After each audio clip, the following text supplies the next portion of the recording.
Fa ny dokam-barotra na kapoty zany mbola raha misy tadiavina daholo ty tantara rehetrarehetra momba ny kapoty ty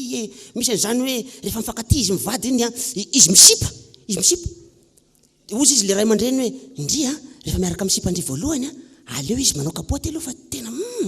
so dia misy aretina amin'ny voalohany ihany anefa zay ka matetika ny voalohany igny anankitelo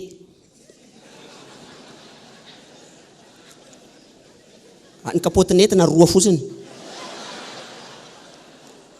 fa io ve nefa no voatandrina amin'izay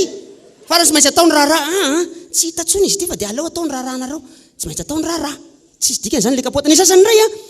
vao hivady misy dia fa miteny le ray aman-dreny tsy mila manao kapoty zany satria nareo olona mpivady vao sambanareo zao hiaraka io no lasa vadinao afaka 3 volana ataony raharahanareo tsy hitako zay tokony anaovanao kapoty amin'izao tsy hitako le bandy amin'iny mbola tsy te hanambady ao anaty maizinao izy amin'iny manatsofoka kapoty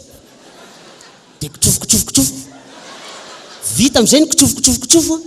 le sipa amin'izany tena ny fantany tsy maintsy apetraka le sipa voalohany dia zao izakay mba tianao atao anaran'ny zanakao raha miteraka tsika miteraka anao ninona fa ngatsika asianao tsy mieritreritra ny hiteraka zange nanao kapoty lehilahy iny raha tafavoaka tao izy dia ataontsika hoe makkaver ny anarany mahita fikivoahana foana